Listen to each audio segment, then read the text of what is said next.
Bonjour à tous, j'espère que vous vous portez bien. Dans la vidéo d'aujourd'hui, on va présenter quelques informations sur la vie de Guy de Maupassant. On va voir quelques informations sur la nouvelle en général et on va reconnaître le genre littéraire de la nouvelle réaliste. Donc on va commencer par la biographie de Guy de Maupassant. Guy de Maupassant est un écrivain et journaliste français, né le 5 août 1850 en Normandie et mort le 6 juillet 1893 à Paris. La passion de sa mère de littérature et de Flaubert, précisément, l'a encouragé à commencer à écrire dès son jeune âge.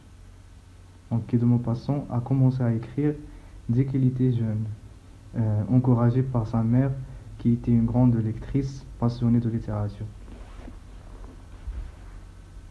Auteur du roman Une vie, il est surtout connu pour être le plus grand auteur français de nouvelles. Donc, Maupassant, il a écrit quelques romans, mais il est surtout connu pour être le plus grand novelliste français. Une grande part des œuvres de Maupassant s'inscrivent au mouvement littéraire réaliste, qui essaye de représenter de la manière la plus proche de la réalité possible et sans rien embellir la nature, les êtres humains et la société. On va voir la définition du réalisme après. Maintenant, on va s'intéresser à la nouvelle. Apparu la première fois au Moyen Âge, ce genre littéraire est un récit court, bref, écrit en prose. La nouvelle est caractérisée par la concision et l'efficacité de son écriture. Ses personnages sont peu nombreux et brièvement décrits. Son action est simple mais construite de manière à créer un effet de surprise. Donc, grosso modo, la nouvelle se caractérise par sa brièveté. Son dénouement, c'est-à-dire la fin de la nouvelle, est appelée la chute. Il est souvent inattendu.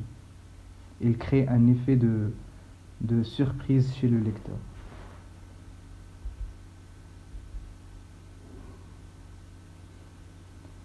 Le réalisme. Le réalisme, c'est un mouvement européen touchant sur tous les domaines de la littérature et de la peinture. Il s'est manifesté dans la seconde moitié du XIXe siècle, en réaction contre le romantisme, dont l'une des caractéristiques était le goût pour l'extraordinaire, voire l'invraisemblance.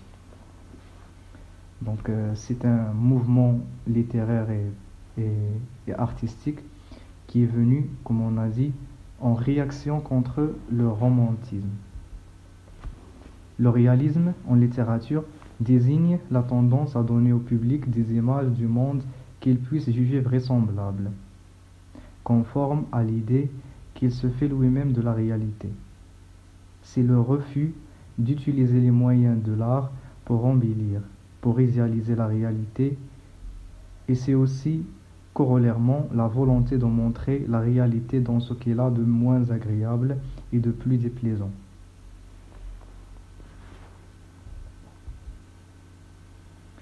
On s'intéresse maintenant à la nouvelle réaliste. Donc on a vu la définition de la nouvelle, on a vu la définition du réalisme. Donc je pense que c'est clair. La nouvelle réaliste, comme Auchan, se fonde, comme son nom l'indique, sur la réalité, mettant en scène des personnages que l'on pourrait rencontrer dans la réalité quotidienne, c'est-à-dire des personnages simples, des personnages réels, dans un cadre spatio-temporel délimité. La nouvelle réaliste s'efforce de relater des événements aux effets authentiques. À la différence du conte merveilleux, elle est ancrée dans le réel.